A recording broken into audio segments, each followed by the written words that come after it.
Welcome back to Braintree Today. I'm Martha Konstandinidis and you're watching BCAM TV. Now we'll be getting into our latest stories from the week.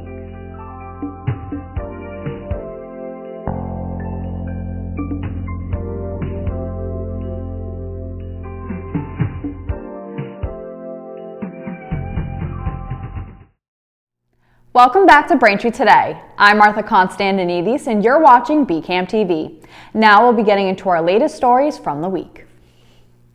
In a follow-up to a story we brought to you last week about the deadly floods in Spain, a crowd of enraged survivors hurled clots of mud left by storm-spawned flooding at the Spanish royal couple on Sunday during their first visit to the epicenter of their nation's deadliest natural disaster in living memory.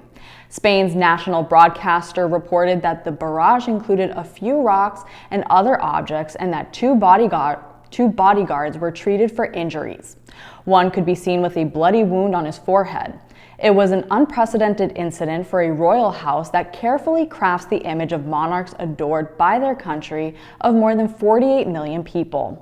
Spanish fury has been unleashed against a state that appears overwhelmed and unable to meet the needs of people used to living under an effective government. Police had to step in, some officers on horseback, to keep back the crowd of several dozen, some wielding shovels and poles.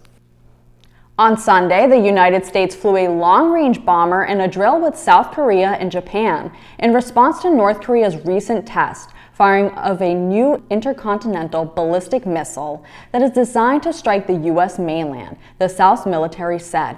North Korean leader Kim Jong-un ordered the missile test and was at the launch site, calling the launch an appropriate military action to show North Korea's resolve to respond to its enemies' moves that have threatened the North's safety, according to its defense ministry. The missile flew higher and stayed in the air longer than any other missile North Korea has fired. South Korea's Joint Chiefs of Staff said in a statement that the U.S. flew the B-1B bomber to train with South Korea and Japanese fighter jets near the Korean peninsula, demonstrating the three countries' firm resolve and readiness to respond to North Korea's advancing nuclear and missile programs. Concerns about the potential political violence have prompted U.S. officials to take a variety of measures to bolster security during and after Election Day. National Guard units in several states and local law enforcement agencies are on standby this week as authorities prepare for any violence by extremist groups upset about the election results. Voting locations in cities and rural areas are getting security upgrades, sometimes with concrete barriers, extra fencing, and locked doors. Some election offices, like those in the 7 swing states, have installed bulletproof glass, panic buttons, or video surveillance in their headquarters to protect staff amid concerns of violence.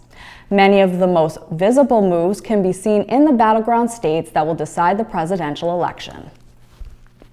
TGI Fridays, a favorite casual dining destination, has filed for Chapter 11 bankruptcy protection. Citing the COVID-19 pandemic among its business challenges, the company filed for bankruptcy Saturday with the U.S. Bankruptcy Court for the Northern District of Texas in Dallas. The filing encompasses 39 U.S. TGI Fridays locations owned by TGI Fridays, Inc. The 39 locations will remain open, operating as usual as the bankruptcy proceedings move forward. Other locations, there are more than 160 in the U.S. and others internationally, along with the TGI Fridays brand and intellectual property, are owned by another entity, TGI Fridays Franchisor LLC. Those locations remain open too, the company said. Infectious disease experts are warning that children who have coughs that go on for weeks may have a type of walking pneumonia. The Centers for Disease Control and Prevention sent out a warning last week, alerting parents and doctors that cases are spiking. The CDC says that the pneumonia is caused by tiny mycoplasma bacteria, and health experts have seen a surge of cases this year. Doctors say that their go-to antibiotic for pneumonia, amoxicillin, didn't seem to be working in these cases. Mycoplasma infections start off pretty generically with a headache, a sore throat, a low fever, and chills. People often feel crummy but can still get around, hence the term walking pneumonia. The CDC says awareness of the mycoplasma trend is important since first-line antibiotics for kids don't kill this type of bacteria. The infection is usually easily treated with other antibiotics like azithromycin. Thanks for watching Braintree today. We'll be right back with more after the break.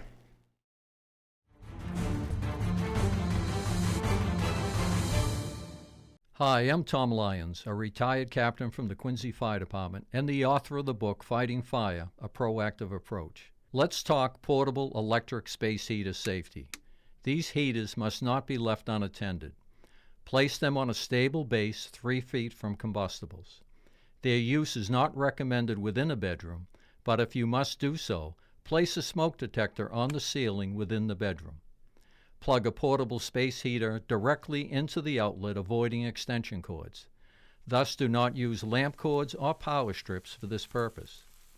Are portable, unvented propane and oil-filled heating appliances safe to use within a residence? No. Massachusetts prohibits their use. These heaters produce asphyxiant gases. These gases can render an occupant incapacitated or dead. Please consider your safety during these upcoming colder months.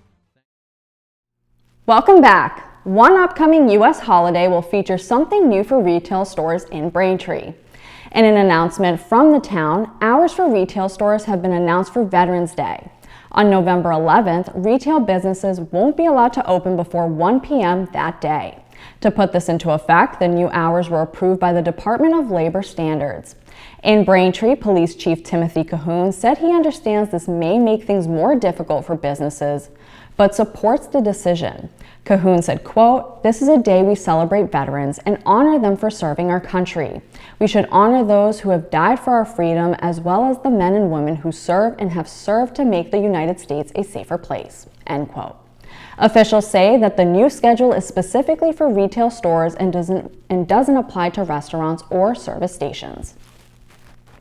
Braintree's Department of Elder Affairs has a number of activities lined up for seniors this November. To start, every Friday the center is hosting an event called Fun Movie Fridays, where you can watch a different movie every week at the center for free.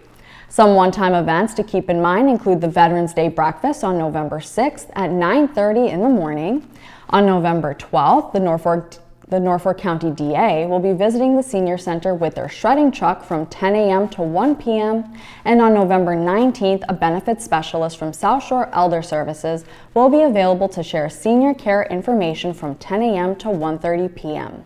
For more information, contact the department at 781-848-1963 or stop by at 71 Cleveland Avenue. Boston native actor and comedian Steve Sweeney will headline a unique comedy show this November in Braintree. Sober Comedy Night, presented by the Hope Center and Braintree Community Partnership, is scheduled for November 21st in the heated pavilion at the Braintree Public Safety Complex. The event is scheduled from 7 to 9 p.m. and tickets are $30 per person, and seating is limited, officials said. Head to norfolksheriff.com for more information on how to buy tickets. This November, Braintree's Curtain Call Theater presents the complete works of William Shakespeare, abridged, revised again. Starting November 8th, attendees can enjoy a night of fast-paced, witty, and physical romp through Shakespeare's entire canon. The condensed mashup is perfect for both lovers and haters of the playwright. The show runs for 2 weekends, first from November 8th to the 10th, then from November 15th to the 17th. For more information and to buy tickets, head to curtaincallbraintree.org. Fall curbside yard waste collection is in full swing. Pickup will be on your regular collection day from October 21st through the week of December 2nd. Curbside yard waste pickup includes grass, leaves, brush, limbs, shrubs, and branches that are in paper bags or an open container that weighs less than 50 pounds. For any questions, please contact the Mayor's office at 781-794-8100. A new event is coming to Braintree this winter. Braintree's Festival of Trees will be the town's newest annual event and fundraiser that will help raise money to improve the lives of Braintree residents. Trees will be displayed inside Braintree Town Hall, and those participating can pick their own theme, lights, decorations, and toppers. Then each tree will be raffled off to event goers. If you'd like to decorate a tree, send your application in by November 7th to bfotrees@gmail.com. Setup will be on December 3rd and 4th, and the fundraising event will take place December 5th through the 8th. For more information, visit Braintree's Festival of Trees on Facebook. Thank you for watching Braintree Today on BCAM TV. We'll be right back with more stories in the area.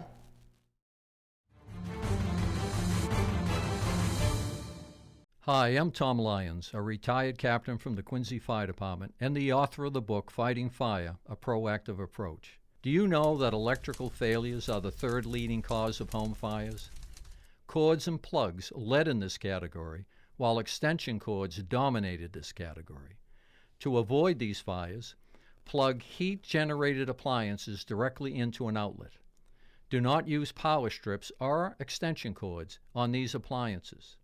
Power strips are designed for use with electronics only. Do not put electrical cords underneath rugs or pinch behind furniture. Do not overload outlets. Charge laptops and phones on hard surfaces only. Finally, if an electrical device is not working as designed, it is time to repair it or replace it. Be conscious of your home environment and be safe. And thank you. Welcome back to Braintree Today. Now let's get right into more stories. The November election is being monitored closely by federal officials. Members of the U.S. Department of Justice will be in 8 diverse Massachusetts cities this week, monitoring the election process to protect voters' rights. The Department of Justice said that it plans to monitor compliance with federal voting rights laws in 86 jurisdictions across 27 states. The cities in Massachusetts include Everett, Fitchburg, Leominster, Lowell, Malden, Methuen, Quincy, and Salem. Nicole Crispo, Quincy's elections chair, said the DOJ will be watching to ensure every eligible voter is given the chance to cast a ballot. That effort includes offering ballots in multiple languages at every precinct. Election monitoring will be coordinated by the DOJ's Civil Rights Division and will include personnel from several departments. A South Shore woman who owns spas in Easton and Randolph has allegedly performed thousands of illegal counterfeit Botox and filler injections since 2021. 38-year-old Rebecca Fatinelli of Stoughton was arrested Friday morning and appeared in Worcester Federal Court, where she was charged with 1 count of illegally importing merchandise contrary to law, 1 count of selling or dispensing a counterfeit drug, and 1 count of selling or dispensing a counterfeit device. The U.S. Attorney for Massachusetts said Fatinelli, the owner of Skin Beauty Med Spa, imported counterfeit Botox, Sculptra, and Juvederm from China and Brazil. She allegedly performed thousands of injections on her clients and received over $900,000 in payments. Fatinelli allegedly purchased vials of Botox for $50 from Alibaba, an online vendor from China, much less than the market price of $650. According to court documents, a client filed a complaint in September 2022 with the FDA after undergoing a lip filler procedure performed where Fatinelli injected an unknown substance into her lips and between her eyebrows. The client then reported bumps in her lips and tingling in her forehead. The client requested the prescription for the substance that was administered, but was never provided one. For the charge of importing merchandise contrary to law, Fatinelli faces up to 20 years in prison and a fine of $250,000. Prosecutors said anyone who believes they received a counterfeit drug from the spas should fill out a questionnaire on the FDA website. In a new development for aspiring students across Massachusetts, multiple colleges are stepping up to enhance access to higher education. As competition grows with the introduction of free community college, institutions like Quincy College and the University of Massachusetts system are unveiling innovative financial aid programs aimed at supporting working-class students. This month, Quincy College awarded over 100 scholarships to students pursuing certification programs, associate degrees, or one of its 4 bachelor degrees. Thanks to a generous $1.5 million state grant, the college is also able to provide free education for qualifying applicants over the age of 25. The scholarships, funded by private donors and the newly established Quincy College Foundation, are crucial in helping students focus on their studies. Additionally, the University of Massachusetts campuses, Amherst, Boston, Dartmouth, and Lowell, are launching a free tuition program for residents from households with an adjusted gross income of $75,000 or less. Norfolk County Register of Deeds William P. O'Donnell announced their 2024 holiday food drive. With many individuals and families in Norfolk County facing challenges to afford basic necessities like food, particularly during the holiday season, Register O'Donnell is asking people to take a moment to contribute to the annual Registry of Deeds food drive. Starting Wednesday, November 13th, the drive is accepting non-perishable food items. A donation bin will be set up in the registry's lobby located at 649 High Street in Dedham. Suggested donations include canned goods, breakfast cereals, pasta, sauces, toiletries, and paper products. The food drive runs through Thursday, December 19th. The Norfolk County Sheriff's Office is partnering up with Coats for Kids and Families to help thousands of people who may not have access to warm winter coats as the colder weather starts to settle in. Sheriff Patrick McDermott said in his release, quote, "With the chill in the air, we are all digging through closets for that perfect coat to keep us warm. As you find yourself searching, please consider donating any children's or adult winter coats you no longer need. We are looking for warm winter coats that are new or gently used, good quality, and all sizes." End quote. Collection bins will be in the lobbies of Norfolk County Correctional Facility in Dedham and the Civil Process Office in Quincy, starting Friday, October 11th. The coats will be professionally cleaned by Anton's Cleaners and given to local nonprofits, social service agencies, and schools for distribution in Norfolk County and beyond. Thanks for watching Braintree today. We'll be right back with more in entertainment. Like most parents, you dream that your kids will have a good education. You hope they'll be able to go to college or receive vocational training. You want to help your children as much as you can. Did you know that you can start investing in your baby's future today? The Baby Steps Savings Plan is a program offered by the Massachusetts State Treasurer's Office. It's a seeded college savings account program that encourages saving for college in the U Fund, the Massachusetts 529 plan. It lets you invest in your child's post-high school education and training. You'll even get a free $50 deposit when you enroll. Any baby born or adopted on or after January 1st, 2020, who is a Massachusetts resident can be enrolled in Baby Steps. Children can be enrolled in Baby Steps until they turn 1, and adopted children are also eligible up to 1 year after their adoption date. Here's how Baby Steps works. Take the first step by checking the box on the worksheet you receive at the hospital, or enroll online at babystepssavingsplan.org. Next, open a U Fund 529 college savings account, and we'll make an initial $50 deposit. After that, you can contribute to the account to build up savings as often as you want. The program also offers free financial education for your family. The earlier you start adding to the account, the more money your child will have for future aspirations like college tuition, vocational training, and other school expenses. It's a fact. Kids with college savings are more likely to attend college after high school. Take the first step. Learn more at babystepssavingsplan.org. Welcome back to Braintree Today. This week in entertainment, we have 3 movie recommendations for you to watch. First, Don't Move follows a grieving woman in a secluded forest who encounters a killer who injects her with a paralytic drug. As her body shuts down, her fight for survival begins. The film stars Kelsey as Bill and Finn Whitrock. You can watch Don't Move now on Netflix. Up next, Caddo Lake follows the story of an 8-year-old girl who vanishes without explanation, triggering a series of revelations as past deaths and disappearances start to link together, forever altering a broken family's history. The film stars Eliza Scanlon and Dylan O'Brien. You can watch Caddo Lake now on Max. And finally, Brothers follows 2 criminal twin brothers who embark on a dangerous heist road trip. Facing legal troubles, gunfights, and family drama, they must reconcile their differences before their mission leads to self-destruction. The film stars Peter Dinklage and Josh Brolin. You can watch Brothers now on Amazon Prime Video. That'll do it for news today. Remember, if you're a customer of Verizon, you can watch BCAM TV in high definition on channel 2128. You can now see us in high definition on Comcast on channel 1073. I'm Martha Konstandinidis, and thank you for watching Braintree Today on BCAM TV. We'll see you next time.